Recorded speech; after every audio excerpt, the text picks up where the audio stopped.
Si ce type de vidéo donne l'impression de quelque chose fait vite fait, sans faire trop attention, je vous promets, c'est pas la première fois que j'enregistre cette vidéo, c'est un cauchemar. Chaque fois il y a un truc qui fonctionne pas, un micro qui lâche ou j'en sais rien. Bref, donc cette fois-ci, normalement, devrait être la bonne. Là, on a une caméra, une deuxième pour avoir un point de vue un petit peu plus intéressant et changer au fur et à mesure du truc. Il y aura normalement des images qui vont circuler aussi pour que vous n'ayez pas glorieuse et magnifique tête en permanence dans la vidéo, je rigole bien sûr. Et mes 3 conseils pour les photographes de mariage qui se lancent, c'est parti. Pour commencer, je tiens à vous dire que cette vidéo ne sera pas une vidéo technique de conseils de matériel ou des choses comme ça. Ça pourrait être un bon nombre d'autres vidéos. Si vous avez des questions sur le sujet et que ça vous intéresse, je pourrais développer sans doute. En revanche, avant de se lancer dans des formations de plusieurs heures, il me semble que le plus important reste à définir, c'est-à-dire l'état d'esprit dans lequel vous attaquez un mariage. Ces 3 conseils-là concernent l'état d'esprit avec lequel vous attaquez un mariage. Donc, premier conseil, le plus important, à mon humble avis, Messire Dieu, premier servi. Alors bien sûr, ce que je dis s'applique principalement au mariage chrétien, on est bien d'accord, mais ça s'applique aussi aux autres religions, et ça s'applique aussi au mariage civil, remplacez juste prêtre par mère, et vous comprendrez que les principes fondamentaux s'appliquent quand même. Le plus important dans un mariage, c'est la bénédiction des époux. La seconde chose la plus importante, ce sont les photos. Si le traiteur sert un repas avec des petites portions, les invités vont peut-être se plaindre, mais auront sans doute oublié dans 2-3 ans. Vous, vos photos, elles resteront pour les 10, 20, 30, 50, 100 prochaines années si les mariés rentrent dans l'histoire. Donc, vous n'avez pas le droit à l'erreur et vos photos sont très importantes. Vous allez faire des souvenirs tangibles pour les prochaines générations. Ne serait-ce que le fait de penser que vos photos serviront à leurs enfants à avoir une certaine idée d'à quoi ressemblait leur mariage, c'est quand même fou. Du mariage de mes parents, je dois avoir 2-3 photos mal prises. C'est quand même rare d'avoir des belles photos de cette époque-là. Nous, on a cette chance-là, donc faut la saisir et faut en profiter au maximum. Et vous, en tant que photographe, c'est votre mission. Mais cette mission ne dépasse pas l'importance du sacrement. Donc, Messire Dieu premier servi, vous devez rester en seconde ligne. Comment ça s'exprime concrètement ? Dans une église, par exemple, c'est important de savoir rester hors du champ de vision des mariés, ne pas aller devant l'autel, marcher sur la pointe des pieds, se mettre plutôt de préférence derrière les colonnes, ne pas faire de bruit, ne pas prendre de façon très évidente les personnes en face d'eux qui ne se rendent pas compte qu'ils sont pris en photo, etc. Ça semble assez évident. Mais il y a aussi un autre aspect qui est important et qu'on oublie souvent, c'est de représenter l'importance du sacrement.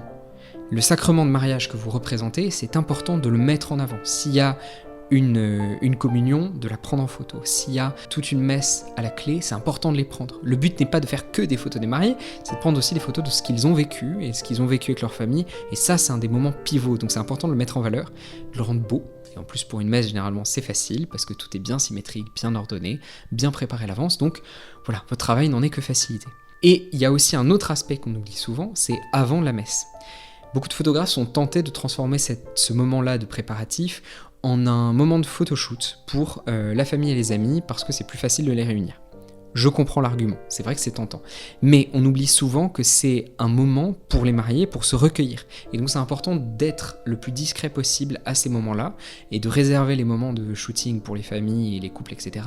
pour après la messe. Je l'ai déjà fait avant, hein, c'est pas la fin du monde, ça se passe très bien quand même. Mais dans cette idée-là, si on veut vraiment servir en priorité le sacrement que les mariés vont recevoir derrière et le mettre en valeur, c'est important aussi qu'ils puissent se recueillir pour ça et le vivre pleinement. Donc, ça fait partie, à mon humble avis, de notre mission, de faire attention à la place qu'on prend à ce moment-là et d'être le plus discret possible, le plus en retrait possible. Un des plus beaux compliments qu'on m'ait fait pour un mariage, c'est des mariés qui m'ont dit qu'ils s'étaient retournés pendant la messe parce qu'ils croyaient que j'étais parti, tellement ils me voyaient plus. Et c'est quelque chose sur lequel je travaille en permanence. Et j'espère que vous aussi ce sera le cas, c'est important que vous ayez ça en tête. Deuxième principe, plus simple à expliquer, les mariés n'ont pas ton temps.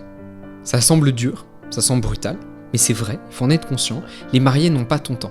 Et ça, le fait de le savoir, ça permet d'adapter complètement la façon dont on fait nos photos. Un photographe de mariage ne doit pas faire une séance photo d'1 heure ou 2 pendant un mariage.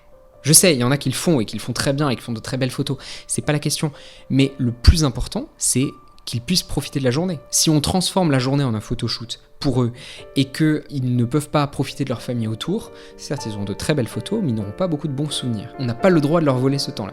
Donc c'est important pour nous en tant que photographe aussi de savoir adapter ça. Comment ça se fait concrètement ? Il faut savoir bien maîtriser son matériel, ça c'est une première chose. Être à l'aise avec le fait de faire poser les mariés. Si c'est notre premier mariage, c'est important d'avoir eu l'occasion avant de faire des shootings de couple, de s'entraîner, même gratuitement, on s'en fiche, c'est pas la question, d'apprendre à les faire poser, à trouver la petite blague pour les mettre à l'aise, commander d'écrire les poses aussi, c'est très important, les mots qu'on utilise pour les poses qu'on leur fait faire, pour que spontanément, ils sachent quoi faire. C'est bête, hein, mais c'est des petits trucs comme ça qui font toute la différence et qui permettent de faire en 15-20 minutes, une demi-heure maximum, une très belle séance de photos sur laquelle on n'est rien à redire. Et par extension, tout ce qu'on peut faire pour faciliter la vie des mariés le jour du mariage, il faut le faire. Que ce soit porter la traîne de la mariée pour qu'elle puisse monter les escaliers, lui ouvrir les portes, transmettre un message, éloigner les personnes qui sont vraiment trop pénibles à ce moment-là et qui veulent leur reposer une énième fois la question et juste les diriger vers la bonne personne pour qu'ils puissent trouver, etc. C'est 1000 fois plus simple et ça permet de leur faciliter la vie et qu'ils puissent profiter de leur journée. Le temps passe vite le jour d'un mariage pour un marié, donc il faut optimiser son temps au maximum. Troisième élément, troisième conseil, profites-en. J'ai parlé de l'importance des photos de mariage, j'ai parlé aussi de l'importance des bons paramètres, j'ai parlé de l'importance de mettre en avant le sacrement, etc., de savoir rester en retrait, de savoir être discret, de savoir marcher sur la pointe des pieds, de savoir ne pas se mettre en plein champ de vision, etc., etc. Mais si on oublie de profiter du mariage parce qu'on est obnubilé par tous ces éléments-là de l'attitude, il y a un risque aussi. Il y a le risque de ne pas en profiter et que ça se sente dans les photos. Quand on écoute un musicien jouer un morceau que l'on apprécie, on entend très bien s'il est à fond dedans ou pas.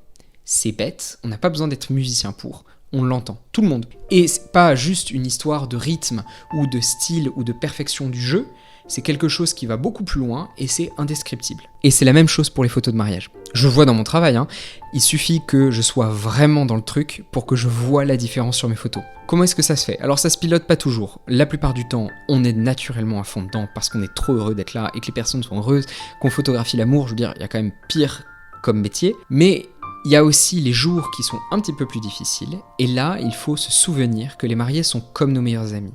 On aimerait que nos meilleurs amis aient les meilleures photos de mariage possibles. Et donc, il faut les aimer de la sorte. Et tout donner à ce moment-là. Faire un effort. C'est juste ça. C'est comme pour les sorties scouts où il pleut dehors et qu'on sait qu'on a une mission. Donc, on sort quand même, on fait quand même notre truc et à la fin, on est heureux de l'avoir fait. Le bonheur qu'on a est sincère. Parfois, il suffit de commencer à sourire pour être vraiment heureux dans le fond. Autour de vous, les personnes sont aussi heureuses, donc c'est important d'être un miroir de ça. Il faut être un caméléon, il faut être capable d'émuler une partie de leurs émotions dans votre attitude pour qu'ils soient à l'aise, pour qu'ils puissent être sincères avec vous, pour qu'ils puissent être transparents et pour pouvoir capter l'ambiance réelle de ce qu'ils sont en train de vivre. Si vous êtes en décalage dans vos émotions par rapport à ce qu'ils sont en train de vivre, ça se ressentira dans vos photos. Donc être conscient des erreurs que vous faites, c'est important, mais il faut que ça reste dans un petit coin de votre tête pour les prochains mariages, pour pouvoir progresser, pour vous rappeler que vous n'êtes pas parfait. Ça, c'est important quel que soit le niveau du photographe. Et le reste du temps, il faut que vous soyez en mesure d'en profiter sincèrement, simplement. Et avant de conclure cette vidéo, je tiens à rester sur cette idée de meilleur ami. Si vous vous posez une question de l'attitude que vous devez avoir pendant un mariage, posez-vous la question de comment vous aimeriez que ce soit fait si c'était vos meilleurs amis. Vous devez vous les aimer de la sorte, pas juste les apprécier, les aimer, tout donner pour eux, être en mesure de vous adapter si le rythme du mariage ralentit et que la journée s'allonge, même si vous êtes fatigué, même si vous avez dit voilà, je couvre 12 heures et que ça devient 13, c'est pas grave, c'est pas la fin du monde. Le plus important, c'est que vous fassiez bien votre travail. Et bien votre travail, ça veut dire en les servant dans tout ce que vous pouvez faire, comme pour vos meilleurs amis, c'est la même chose. Donc, gardez ça en tête, soyez à l'écart quand il le faut, mais sur Dieu premier servi. Soyez rapide et efficace quand c'est à votre tour, les mariés n'ont pas votre temps, et surtout sachez être heureux avec eux et en profiter, rayonner de cette joie-là qu'ils ont naturellement, profitez-en. J'espère que cette vidéo vous a plu. Si vous avez des questions, évidemment, YouTube, il y a des commentaires, mais il y a aussi Instagram pour ça, donc n'hésitez pas. Si je vois qu'il y a assez de photographes qui sont intéressés par ce genre de vidéo-là, j'en ferai peut-être d'autres. C'est aussi un test de format. J'espère que le format avec 2 caméras donne pas trop le mal de mer. J'espère que ce format aussi, pour la énième fois enregistré, ça s'entend pas que je l'ai trop dit. La prochaine fois, ce sera peut-être avec plus d'hésitation, j'en sais rien, on verra, peut-être qu'il y aura un prompteur. Bref, sur ce, n'oubliez pas, un sourire, ça change tout. Je vous souhaite une très bonne soirée.